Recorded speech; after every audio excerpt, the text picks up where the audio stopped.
le point de gravité des rencontres recherche et création, organisées par l'ANR et le Festival d'Avignon, c'est la mise en résonance entre la pensée des œuvres, la pensée des artistes et des recherches en sciences humaines et sociales, mais aussi en neurosciences. Après avoir abordé corps en présence, mise en intrigue, violence et passion, et l'année dernière le désordre du monde, cette année, les 5e rencontres sont consacrées au thème le jeu et la règle. Alors pour nous, le jeu et la règle, c'est d'abord le jeu des enfants, par lequel ils apprennent les règles de la société, la régulation de leurs émotions, mais également ils apprennent l'attention, la concentration. Mais c'est aussi le jeu de l'interaction, les jeux sociaux, la conversation dans lequel il y a à la fois du verbal, du non-verbal, un jeu entre le geste et la parole, à la fois des règles et de l'immédiateté. Et puis c'est aussi plus globalement le jeu, les jeux de pouvoir, les jeux entre les nations, les jeux entre les institutions, par exemple la diplomatie. Vous allez intervenir dans une session des rencontres qui est consacrée au thème les jeux d'équilibre, Dieu, pouvoir et sacrifice. Et dans ce cadre-là, est-ce que vous pourriez resituer votre démarche et ce que vous avez cherché à travers la mise en scène de Tieste, qui est une mise en cause assez radicale des règles sociales et de l'équilibre de la société? Sénèque nous a laissé, enfin, le temps nous a laissé une pièce que Sénèque nous a donnée, donc Tieste, dans lequel, traduite par Florence Dupont, et elle le traduit avec ce mot important de crime contre l'humanité et d'attentat.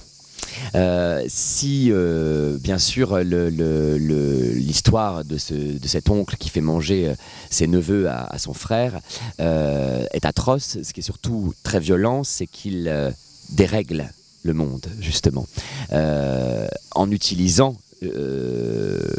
son fonctionnement, le fonctionnement établi entre les dieux et les êtres humains via le sacrifice, normalement animal. Mais Atrée, de manière très méticuleuse, fait en sorte que les dieux agréent les victimes. Et c'est bien parce que les dieux sont trompés, bien qu'ils soient dieux, mais ils sont trompés, que le monde est déréglé, que le système établi est corrompu. Donc on peut parler d'attentat, donc on peut parler de crime contre l'humanité, puisque après ce crime, eh bien, le monde ne sera plus jamais le même, à tel point que le soleil ne se lève plus, fait même demi-tour, et que l'avenir, les enfants, enfin j'ai choisi que ce soit les enfants, s'interrogent sur leur avenir de ce lendemain sans soleil. Alors évidemment, ce qui va être passionnant aussi dans nos échanges, je le souhaite, c'est que cette vision du monde, qui est une vision ancienne, antique. On pourrait même presque dire que ce théâtre, aujourd'hui, est un théâtre extraterrestre, parce que les fonctionnements, les règles, l'ordre n'est plus du tout le même aujourd'hui. Mais pour autant, cette dimension mythologique vient frapper très fortement le monde d'aujourd'hui et les événements qui peuvent dérégler notre actualité et notre façon de vivre ensemble, et que nous aussi, après différents crimes dans l'histoire, ou bien encore dans l'actualité, ou bien des attentats, puisque c'est aussi le mot que choisit Florence Dupont pour traduire cet acte, font que nous ne vivons plus pareil avant et après.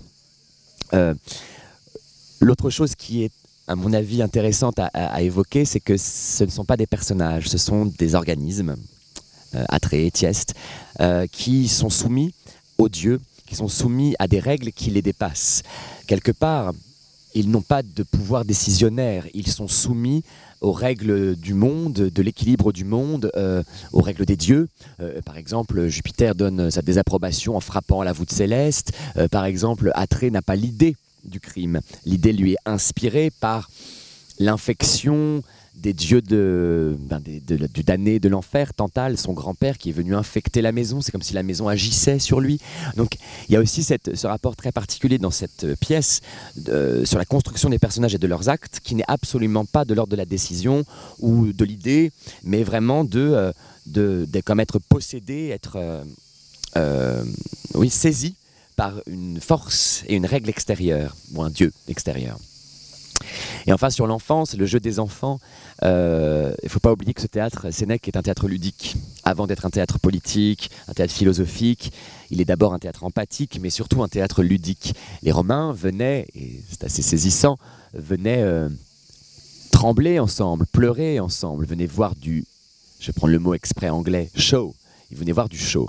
Et on disait par exemple, à l'époque, de quelqu'un qui était par exemple très en colère, on disait qu'il était furieux comme Atrée. Alors qu'aujourd'hui, on dirait, on se pose la question, on me pose sans cesse la question, mais qui est Atrée aujourd'hui? Mais vous voyez, ça a tourné, c'est-à-dire que le ludisme des Romains, et c'est pour ça que je voulais des enfants aussi, était vraiment dans l'envie d'un théâtre oui, très proche de l'enfance et des règles de l'enfance, où en gros tout le monde connaissait l'histoire d'Atrée et Thyeste, mais justement la question était de savoir comment est-ce que Sénèque a dérogé à la règle, a fait une variation, et le plaisir venait de là, de la variation de la règle de cette histoire. Voilà tout ce qu'on pourrait commencer à aborder. Et bien d'autres choses, parce que le sacrifice est aussi une notion évidemment centrale dans la pièce, centrale parce que méticuleusement racontée par Sénèque, très détaillée, comment est-ce que ça se représente ou ça ne se représente pas, on pourra aussi l'évoquer. Donc vivement ces rencontres Cherche et Création.